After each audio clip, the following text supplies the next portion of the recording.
मागं कौरव आणि पांडव ह्या दोघांमध्ये युद्ध झालं तर हे जातीचं युद्ध नव्हतं, धर्माचं युद्ध नव्हतं, तर हे साम्राज्याचं युद्ध होतं, हे राज्य पदाचं युद्ध होतं. महाभारत रामायणाचं युद्ध होतं तर हे सीतेबद्दल झालेलं युद्ध होतं. ते साम्राज्याचं युद्ध नव्हतं, अधिकाराचं युद्ध नव्हतं. तर तसं महाभारताचं युद्ध हे साम्राज्याचं युद्ध आहे, म्हणजे राज्याचं युद्ध आहे. तर हे युद्ध कौरव आणि पांडव म्हणजे सख्या भावामध्ये झालेलं युद्ध आहे. तर ह्या युद्धामध्ये कौरवाकडची सेना आणि पांडवाकडची सेना समोरासमोर जमा झालेली. 11 एकशेवनी कौरवाचे सैनिक आहेत, 7 अक्षयवनी पांडवाचे आहेत. कौरवाचे पारडं जड आहे आणि पांडवाचं म्हणजे कमकुवत पारडं दिसते. आणि युद्ध सुरू होण्यापूर्वी धृतराष्ट्रानं संजयाला पाठवलं होतं पांडवाकडं आणि संजयाला सांगितलं होतं की तू तिथं जाऊन काय बोल, कसं बोलायचं, तर हे सांगितलं होतं. तर त्यानं सांगितलं होतं की बाबा हे कौरव जे आहेत, हे पोरं जे आहेत कौरव 100 पोरं, हे तर मूर्ख आहेत.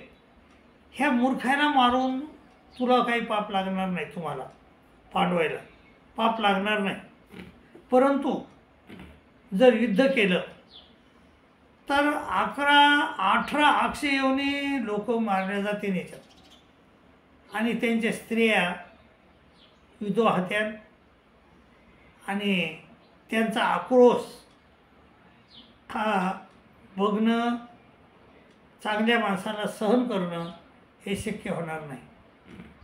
आणि दुसरी गोष्ट, जो भीष्माचार्य आहेत, द्रोणाचार्य आहेत, याच्यासारखे श्रेष्ठ महानुभाव यांना मारणं म्हणजे हे तुमच्यासाठी पापदायक आहे, तो नरकाचा रस्ता आहे. त्यामुळं तुम्ही हे युद्ध करू नका. अहो, त्यानं सांगितलं की बाबा हे युद्ध करण्यासाठी, राज्य भोगण्यासाठी आपण आलेलो नाही तिथं, आपण इथं परमेश्वर प्राप्ती करून घेण्यासाठी आलेलो. तर त्या परमेश्वर प्राप्तीसाठी प्रयत्न करा असं धृतराष्ट्रानं संजयाला सांगितलं. आणि संजयानं येऊन 5 पांडवाला सांगितलं. त्यापैकी 4 जणांना हे काही लक्षात घेतलं नाही. धर्म, भीम, नकुल, सहदेव ह्या 4 जणांना ही गोष्ट लक्षात घेतली नाही. ह्या काळातून ऐकली, ह्या काळातून सोडून दिली. परंतु जो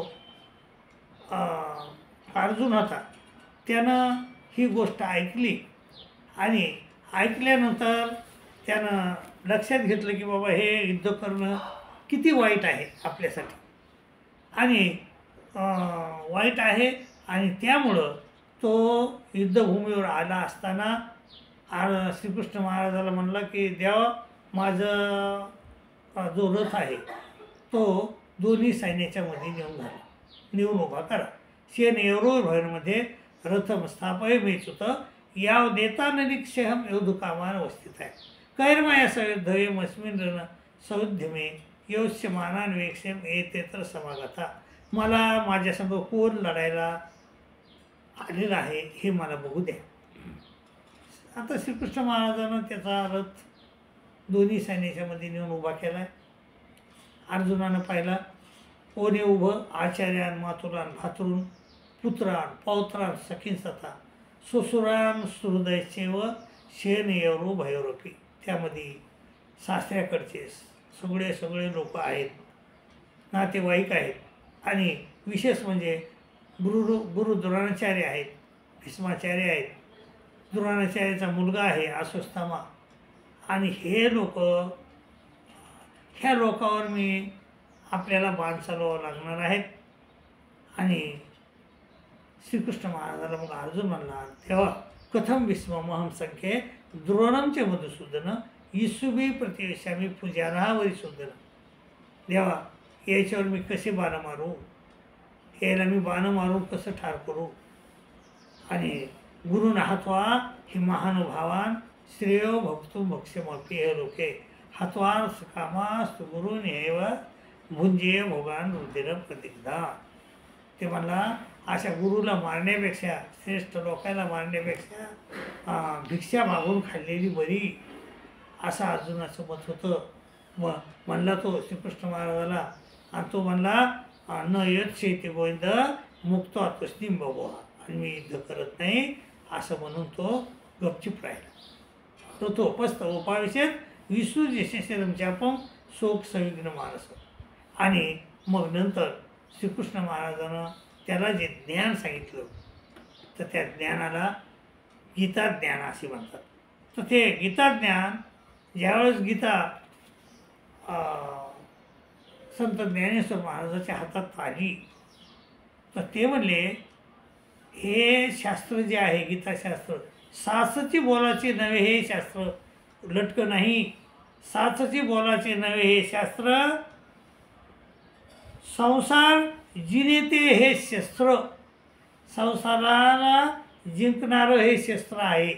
आणि आत्मविते मंत्र अक्षरे हे, आणि परमेश्वराची जाणीव करून देणारे हे अक्षर आहेत, परमेश्वराची माहिती करून देणारे हे अक्षर आहेत. आता म्हणून ते म्हणतात, आता बोली जते ऐका, आता बोली जते असे ऐका, हा गीता भाव निका, आणि जो वैकुंठ नायका मुखोनी निघाला. आता मी तुम्हाला सांगतो, त्यामुळं मी तुम्हाला सांगतो की हा जो गीता भाव तुम्हाला निका सांगतो, आणि जो प्रत्यक्ष परमेश्वराच्या श्रीमुखातून निघालेला आहे असं. आणि ते म्हणले, अरे बाप ग्रंथ गीता, जो वेदी प्रतिपादी देवता, आणि जो श्रीकृष्ण याचा वक्ता ती एक ग्रंथी, त्याचा श्रीकृष्ण स्वतः परमेश्वर याचा वक्ता आहे ज्ञानाचा. तर असं हे ज्ञान मी तुम्हाला सांगतो. ते तिचे गौरव नेणे कैसे नेनावे, ते तिचे गौरव कैसे वानावे, जे शंभूचे मनी नागवे. अहो तिथलं गौरव कसं मी तुम्हाला सांगू. अहो ते शंभू महादेवाच्या बी डोक्यात येत नाही ही गोष्ट. शंभूचे मती नागवे, आणि ते आता नमस्कारी जे जीवे भावे ह्याची भले. आणि मग ते आता नमस्कारून घ्या आणि जीवाभावानं नमस्कार करा, हेच भलं तुमच्यासाठी आहे असं संत ज्ञानेश्वर महाराज म्हणतात. आणि हा गीतार्थाचा सार जे विवेक सिंधूचे पार, विवेकाच्या सिंधूचं पार आहे, टोक आहे, हे गीतार्थाचं सार विवेक सिंधूचे पार. आणि नाना योग विभव भांडार उघडले का. आणि त्यामुळं हे तुमच्याबरोबर भांडार उघडलेलं आहे. तर त्या भांडारातून तुम्हाला जेवढं घेता येईल तेवढं घ्या असं संत ज्ञानेश्वर महाराज आपल्याला सांगतात.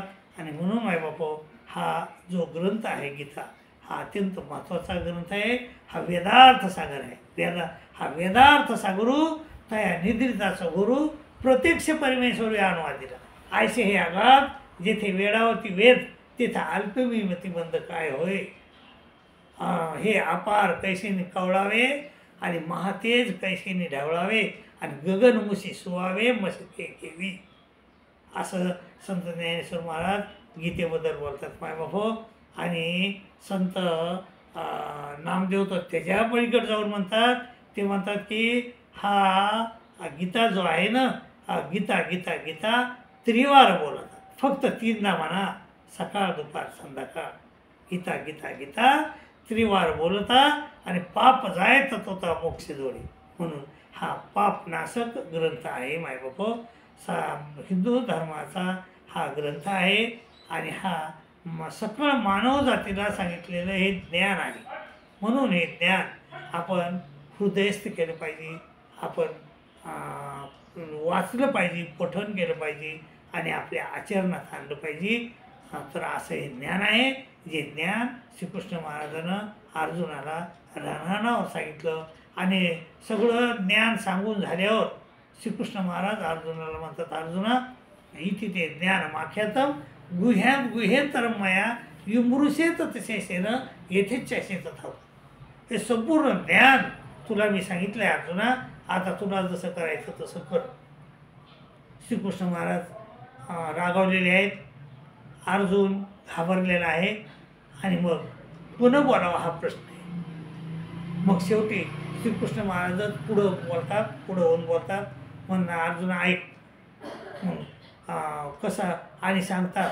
आणि एका शेरपंजरी पडलेल्या वडिलानं पित्यानं मुलाला जवळ बोलवावा आणि सांगावा, बाबा आपलं नाही का गीतेमध्ये माझ्या नावावर 10 लाख रुपये आहेत आणि हे बघ, हे घे पासबुक आणि तुला ज्यावेळेस वाटेल त्यावेळेस हे पैसे काढून आण.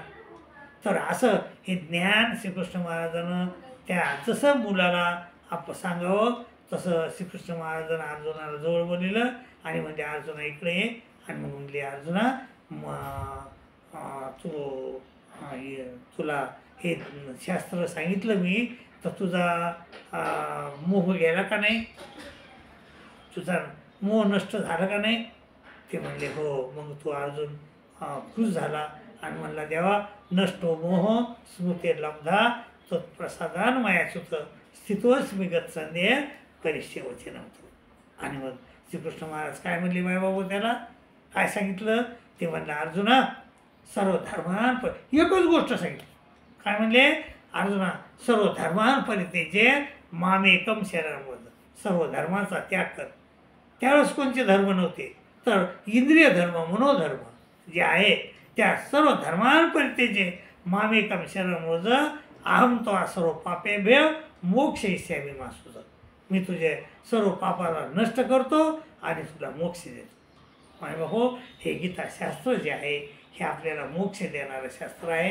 गीतेमधला जो नायक आहे श्रीकृष्ण, तो आपल्याला मोक्ष कैवल्यपद देणारा परमेश्वर आहे. म्हणून माय बाबो, गीताशास्त्र वाचा, परमेश्वराची भक्ती करा, एकाच परमेश्वराची श्रीकृष्ण महाराजाची भक्ती करा आणि आपलं भलं करून घ्या माय बाबो, अशी विनंती करतो आणि थांबतो. आणि दुसरी गोष्ट एक आहे की हे जे जर तुम्ही ह्या चॅनलवर नवीनच असता तर ह्या चॅनलला सबस्क्राईब करा, लाईक करा, शेअर करा अशी विनंती करतो आणि इथंच थांबतो. दंडोत प्रणाम, दंडोत प्रणाम, दंडोत.